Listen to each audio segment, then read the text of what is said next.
Most people think loneliness is a weakness. History's most dangerous minds used it as a weapon. Most people fear being alone. They fill silence with noise, fill space with people, fill time with anything just to avoid it. But here's what they don't tell you. The most dangerous minds in history didn't run from solitude, they ran toward it. And what they found there changed everything. This isn't a self-help video about introversion. This is the dark truth they never taught you in school. Stay with me. In 2016, evolutionary psychologists Kanazawa and Lee published something remarkable. The higher a person's IQ, the less satisfied they were with social interaction. Read that again. More intelligence, less need for people. Not coincidence, a pattern. Our brains were wired for ancient social structures. Small tribes, tight communities.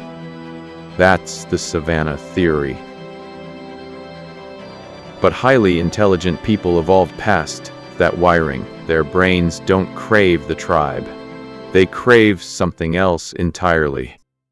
Depth, silence, thought without interruption. Modern neuroscience confirms it. When intelligent people enter solitude, their prefrontal cortex becomes hyperactive, the seat of reason, analysis, pattern recognition. In a crowd, that same region goes quiet. Think about what that means. Social environments don't sharpen great minds, dull them. But if that's true, why has every society in history punished the person who prefers to be alone? We'll get to that. Let's look at the record. The Black Plague reaches Cambridge. Isaac Newton retreats alone. No colleagues, no collaboration, no distractions. For 18 months, he disappears. When he emerges, he has invented calculus, discovered the laws of gravity, developed the theory of optics. 18 months. 3 of the most important discoveries in human history. Not in a university, not in a group. Alone. Nikola Tesla never worked well with others. He said so himself. His greatest inventions were built entirely in his mind first. In complete silence. The mind is sharper and keener in seclusion, he wrote. Originality thrives free of outside influences. Then there's Nietzsche. He didn't just prefer solitude. He believed crowds were the enemy of truth. The surest way to corrupt a youth, he wrote, is to instruct him to hold in higher esteem those who think alike than those who think differently. Newton, Tesla, Nietzsche, separated by centuries, united by one truth. They didn't become legends because of society. They became legends despite it. But here's where it gets dark. Psychologist Solomon Asch runs an experiment. He places a test subject in a room with actors, shows them simple lines on a card. Which line is longer? The answer is obvious, unmistakably clear. But the actors, one by one, give the wrong answer. And here's what happened. 75% of subjects, 3 out of 4 people, denied what their own eyes showed them, just to fit in. Let that sink in. 3 out of 4 people will betray their own perception of reality to avoid social rejection. Now ask yourself, what else are people willing to deny? If you prefer being alone, you've been told something is wrong with you. antisocial, cold, strange, labeled, pathologized, corrected. But the Asch experiment reveals the true horror. The problem was never with the person who preferred to be alone. The problem is with the system that needed them not to be. Why? What does a system gain by keeping intelligent people surrounded, distracted, and constantly seeking approval? Everything. What if society needs you to distracted? This is the part they don't put in textbooks. The average person checks their phone 96 times a day, once every 10 minutes. The systems behind every major social platform were built by behavioral psychologists, using the same reward loops found in slot machines: variable reinforcement, dopamine spikes, social validation triggers. They didn't just build an app. They built a machine to interrupt your solitude permanently. And who benefits? The people who have never surrendered their own.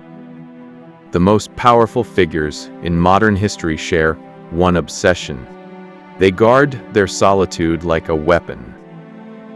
But they have built an economy that profits from destroying yours. If solitude produces genius, who benefits most from making sure the masses never experience it? If you've made it this far, you already know you're not like most people. Most clicked away at solitude. You stayed. That tells me something. Subscribe to Nexus Obsidian, because we're just getting started.